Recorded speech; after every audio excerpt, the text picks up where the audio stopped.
Friends, இன்றைக்கி live போடாததுக்கு sorry. காரணம், எலியோடைய தொந்தரவின் காரணமாக எங்கள் வீட்டில் கிடச்ச அந்த முருங்கை பிஞ்சையும் எலி சாப்பிட்டுட்டாங்க. அதனால் அது எனக்கு கிடைக்கல. நிறைய கொதறி அடிச்சிச்சு. எல்லாம் வந்து கட் பண்ணி கிடக்கு. எல்லாத்தையும் விடலைங்க. தேங்காய்லேருந்து எல்லாமே, தேங்காயெலாம் பாருங்கள் கீறிடுச்சு. அவ்வளோதான், அது ஒன்றும் பண்ண முடியாது. இது எல்லாமே தூக்கி போட வேண்டியது தான். எனக்கு ஒரு gift கிடச்சிது எங்கள் ஃப்ரெண்டுக்கிட்டேருந்து விமென்ஸ் டேக்கில். ஹேமா மிஸ்க்கு தேங்க்ஸ். இந்த பாருங்கள், இந்த மருதாணி செடி கிடச்சிச்சு. மருதாணி குச்சிங்க தான்.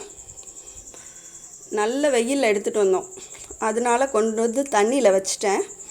இந்த பாருங்கள், வச்ச உடனே அது அப்படியே ஆரஞ்சு கலரில் அந்த கலர் வர்றது தெரியுதா? அவ்வளோ நல்லா செவக்கும். இந்த மாதிரி ஊசியாக இருக்கக்கூடிய மருதாணி. அதனாலே நான் இது வம்படியாக வாங்கினேன். என்னென்ன கிடச்சிருக்குங்கிறத சொல்கிறேன். முல்லை, இது வந்து மல்லிகை செடி. இது வந்து என்ன கலர்னு தெரியல.